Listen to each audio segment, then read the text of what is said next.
Water security is necessary to carry out our missions at home and abroad. This is because water insecurity, including impacts of floods and droughts, can create unprecedented challenges for governments, affect the demands on and functionality of military operations, increase humanitarian crises, and create opportunities for violent groups to leverage limited water supplies to gain influence. For example, drought can lead to competition over scarce water resources and heighten social and political tensions within or between countries. Floods can result in deaths, cause economic and infrastructure damage, and disrupt supply chains. Both of these extreme event types can contribute to instability, conflict, humanitarian crises, and the likelihood of migration. We also see how water insecurity contributes to health challenges and gender inequality, further straining peace and stability.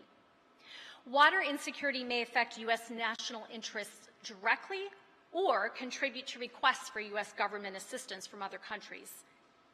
Additionally, climate change is exacerbating water insecurity, both at home and abroad. In fact, many of the security implications of climate change are related to water, whether it's too much or too little. We cannot solve the climate crisis without considering water, whether for drinking, agriculture, or electricity generation. Many of the most important opportunities to adapt to and combat climate change are linked to our ability to manage water resources and prepare for extreme hydraulic events. We can only meet these challenges by leveraging the best science and data and working closely with communities, non-governmental organizations, and the private sector. Additionally, we must seize opportunities to develop and deploy new technology and advances in science to increase global water security and strengthen U.S. national security. To keep our nation secure, we know that we must work together to increase global water security. DoD is ready to support other U.S. government agencies and departments in taking action to increase water, climate, and national security. I'm pleased to introduce Alice Albright, the CEO of the Millennium Challenge Corporation.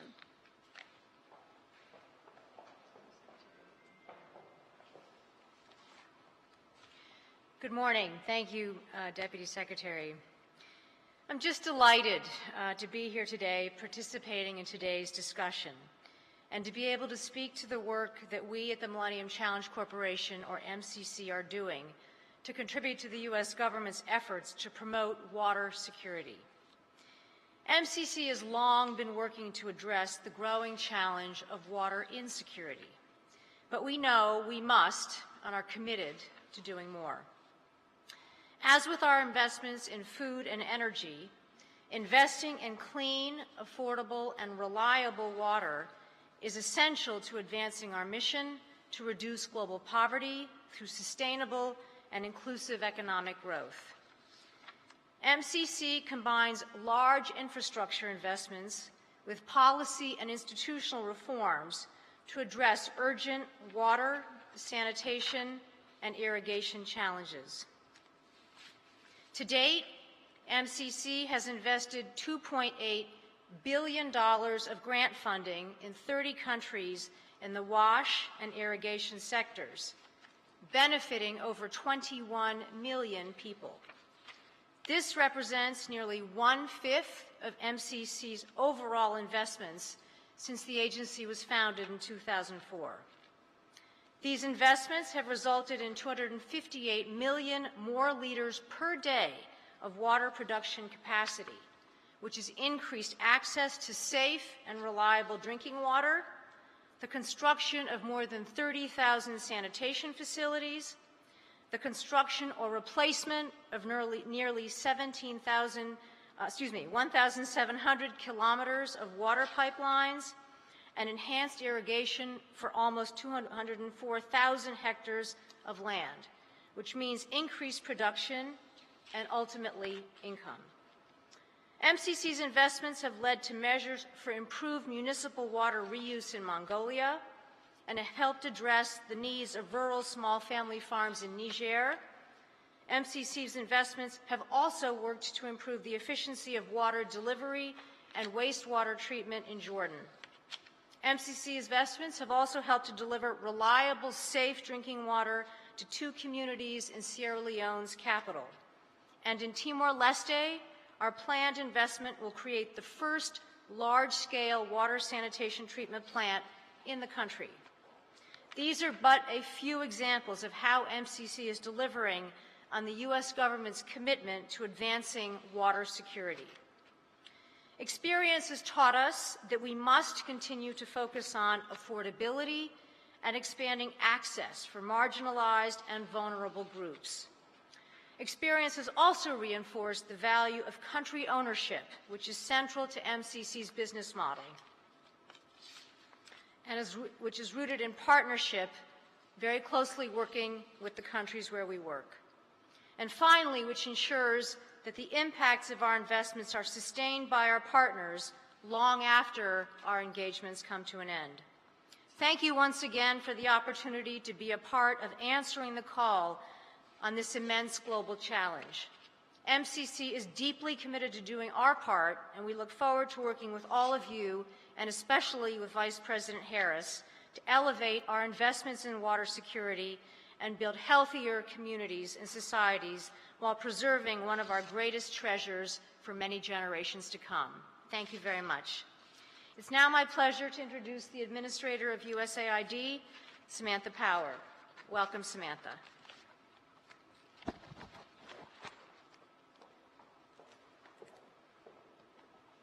Good morning, everyone. Thank you so much, Alice, for your remarks and for your leadership of the Millennium Challenge Corporation, which is a vital tool, as you heard in this context and as we see in so many contexts, a vital tool in America's toolbox and a massively impactful development actor in the world.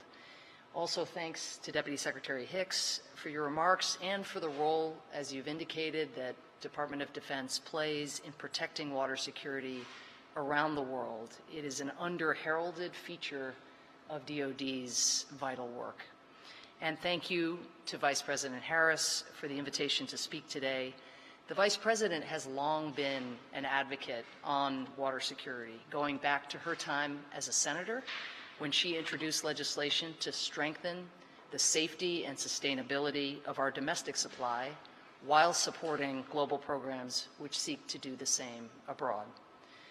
22 years ago, Secretary of State Madeleine Albright, a personal friend, mentor, and hero of mine, but much more importantly, Alice's mother, called for the creation of the Alliance for Global Water Security that would establish a coalition of global partners to eliminate water as a source of instability in the world. Her call to action was groundbreaking at the time. In her remarks, she detailed the ecological and economic threats that climate change posed as temperatures rose. She did all of this, again, not 10 years ago, not 20 years ago, but 22 years ago, in 2000, at a time when most of the world was not seriously prioritizing water security. Secretary Albright always had foresight. And on this issue, of course, she was unfortunately again correct. As we know, the climate crisis has had dramatic, often shattering, devastating effects on water security. And today at USAID's 80 missions around the world, we see the repercussions of water insecurity everywhere. In the Horn of Africa, droughts are causing livestock to die of thirst and delaying a planting season that had been consistent and reliable for generations. This is putting 16 million people at risk of starvation just this year. As every nation grapples with the climate crisis, some leaders are taking advantage of water insecurity and actually wielding it as a weapon of war. As a result of Putin's attacks on water treatment plants and bloody seizures of critical waterways, nearly a quarter of all Ukrainians, that's over 11 million people, currently do not have access to clean water. A very, very different circumstance than existed in Ukraine prior to February 24th. In Mariupol, water was almost completely cut off during the siege, as distribution infrastructure was destroyed. One resident said they were relying on water that was filled in baths months previously before the pumps stopped working, and bottled water that quickly ran out. The United States has united a strong coalition to support the people of Ukraine, and we will continue to address water insecurity and support efforts aimed at proper hygiene and sanitation. At USAID, we'll use our years of experience combating water-related challenges to address this in Ukraine, this crisis, and so many water-related crises around the world. Since 2008, our agency has enabled nearly 60 million people to access safe drinking water and 45 million people to access sanitation. Despite our efforts, though, the scale of the challenge remains immense. Today, nearly 2.2 billion people, almost 1/3 of the world, lack access to clean water. So rather than rely solely on our own funding, we're bringing in new partners. And over the last 3 years, we've mobilized $314 million in new public and private financing for water and sanitation. As Secretary Albright said back in the day, the result of water insecurity is economically crippling and flat out unacceptable. More than 2 decades later, her words echo with powerful resonance. We cannot wait another 22 years. The stakes are too high. As Vice President Harris will soon discuss, now is the time to address global water insecurity and expand access to proper sanitation and hygiene for everyone around the world. Thank you so much. I am now honored to introduce Sonia Sharigian. Sonia, over to you.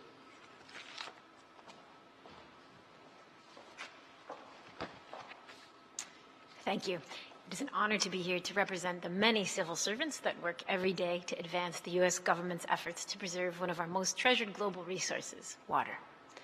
I've seen how efforts of Millennium Challenge Corporation staff like myself and our partners in 30 countries have benefited over 21 million people with reliable access to water and sanitation since MCC was founded 18 years ago. As we expand our work with partners in Niger, Mongolia, Kiribati, and Solomon Islands, and Timor-Leste, we expect these numbers to grow. I just returned from Dili, where I saw and heard firsthand from our partners in Timor-Leste about the importance of the U.S. government's investments to provide clean, centrally available water through MCC's compact developed in partnership with the government of Timor-Leste.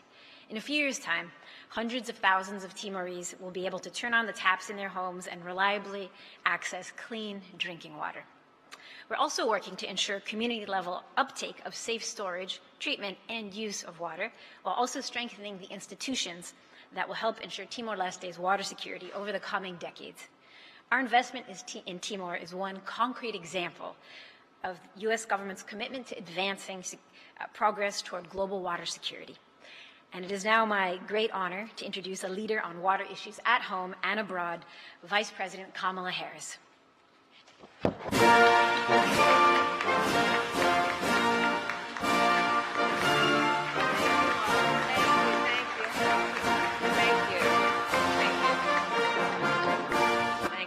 Thank you all. Thank you, Sonia. And this whole, what a powerful group of American leaders. I'm honored to be with all of you this morning and in this fight. So thank you, each one of you, for the work that you are doing. I was remembering and talking with my team about how even when I was in the Senate, you know, we would talk about this issue in some of the committee hearings when we were reviewing nominees and the connection between this issue and national security, and people laughed it off. Oh, well, is that a serious issue? Is there really a connection there? And it's only been a few short years where people are, because of the extreme nature of it and the rapidity of the time that has passed in terms of the escalation of the issue, that people are finally understanding what you all have been working on for years and years and years. So thank you for that, and to everyone here. So as many of you know, I am a daughter of California. And as a result, many things have probably flowed from that, pardon the pun, but one of them has been, I have been my entire life acutely aware of the reality of water scarcity I remember I was, I think 12 in middle school, about that age, 13, when we experienced an extreme drought in California. And I remember watching in the Oakland Hills, Northern California, the landscape turning from green to brown. And everyone, from my mother, our teachers, the radio DJs, KDIA, Lucky 13, saying how important it was to conserve water. And we understood that each of us had a personal responsibility, no matter our age, to take the matter seriously and to understand that with the extreme nature of the harm that results from drought, we each have a personal responsibility that may include and require some sacrifice. And I remember how unsettling it was to imagine how our access to a resource so basic and essential as water, how that could become so uncertain that we could not take it for granted. It is a reality that more and more people in our nation are, however, experiencing and understanding this issue every day. As our planet warms and weather patterns change, extreme drought is becoming increasingly common. At this moment, about 90 million Americans are living under drought conditions, and the start of summer is still weeks away. Across the West, we have seen the terrible cost of the climate crisis. And I have visited many of the places where we have seen the wildfires, where families have lost their homes and their loved ones, where entire communities have been wiped out. I have met with and talked with the firefighters. My brother-in-law is a firefighter in California. And many of them who work 24-hour shifts in some of the most dangerous conditions that you can imagine to keep us safe. Farmers and agricultural workers who lost their livelihoods because the rains just simply did not come. And communities who have felt firsthand how the economic impact of water scarcity ripples out, driving up prices and driving a real sense of urgency about what also results in terms of lack of opportunity. And that's not all. Our nation also faces water insecurity challenges beyond those driven by climate change. For decades, of course, our country has chronically underinvested in water infrastructure, depriving many communities of reliable access to safe drinking water. Take the issue, which many of us have worked on together, of lead pipes. Lead is a poison. For adults drinking water contaminated with lead, it can lead to an increase in blood pressure and a decrease in kidney function. For children, it can stunt growth, slow down learning, and cause irreparable damage to the brain. And yet today, as many as 10 million households get their water through lead pipes and service lines in America, as do up to 400,000 schools and child care facilities.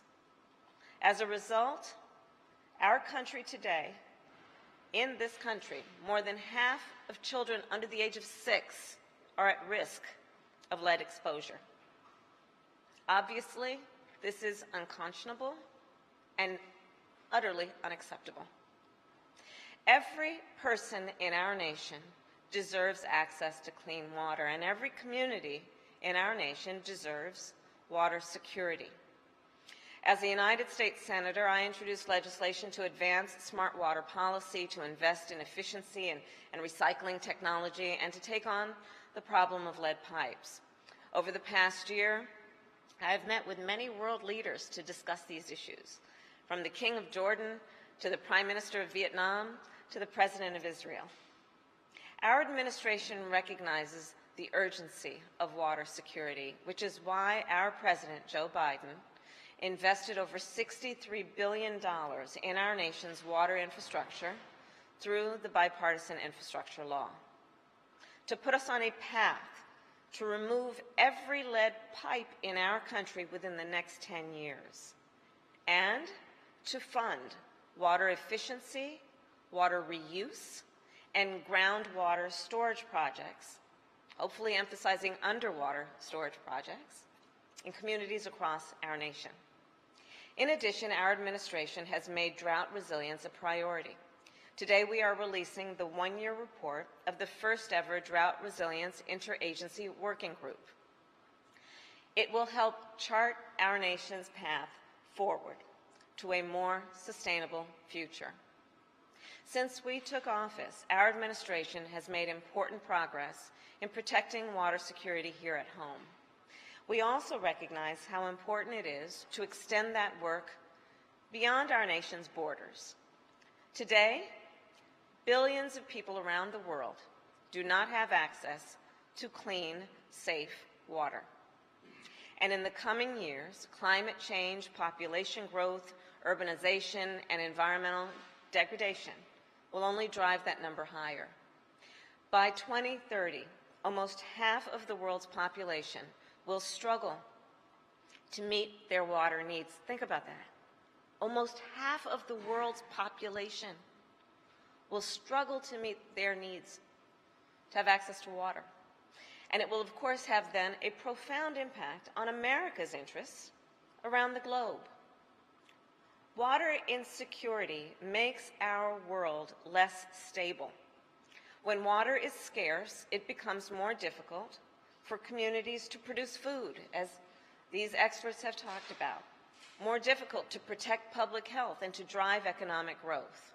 This, in turn, as has been discussed, can lead to mass migration, which can put significant pressure on neighboring communities. Water insecurity also makes our world less safe. Disputes between countries or communities over limited water resources can predictably, and by extension, over time, provoke armed conflict.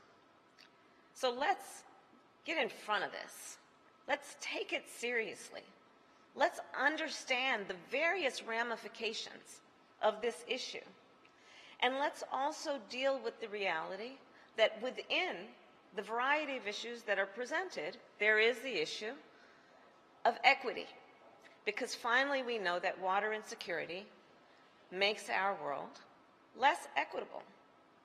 Think about it this way. In many countries, the responsibility for collecting water disproportionately falls on women and girls. Worldwide, women and girls spend 200 million hours a day, 200 million hours a day, gathering water. That is 200 million hours that could have been spent. We often around this place talk about opportunity costs. Let's have that discussion. It is 200 million hours a day that could be spent by those women and girls in school, at work, or at home with loved ones. And unless we take action to make water more accessible for communities around the world, that number will only grow in the coming years. So it comes down to this. Many of our most fundamental national security interests depend on water security. And that is why today we are releasing our action plan on global water security. This action plan will cement America's role of leadership on water security issues. And it will do so first by fully committing our nation to the collective fight to provide access to safe water, hygiene, and sanitation services in every community in every country.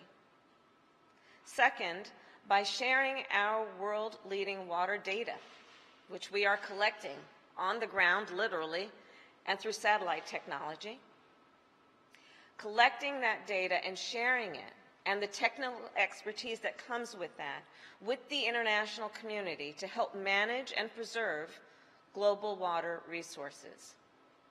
And third, by using our nation's considerable diplomatic resources. The great leader of USAID, we have so many leaders, to elevate water security as an international priority.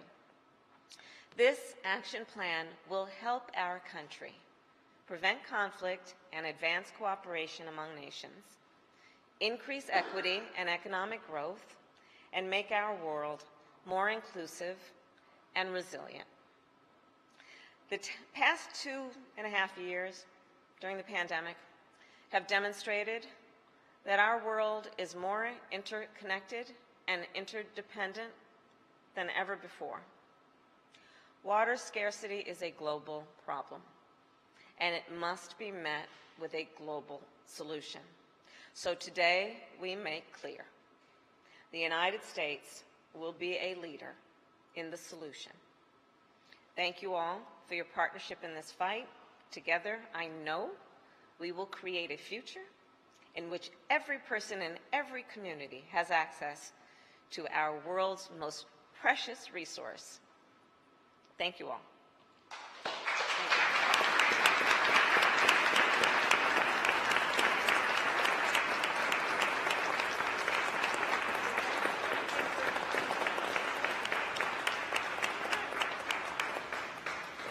Thank you all for your leadership. This is such an important issue. I think right now we're supposed to take a photograph. It's an awkward moment, isn't it? Come on. Let's just come on over here.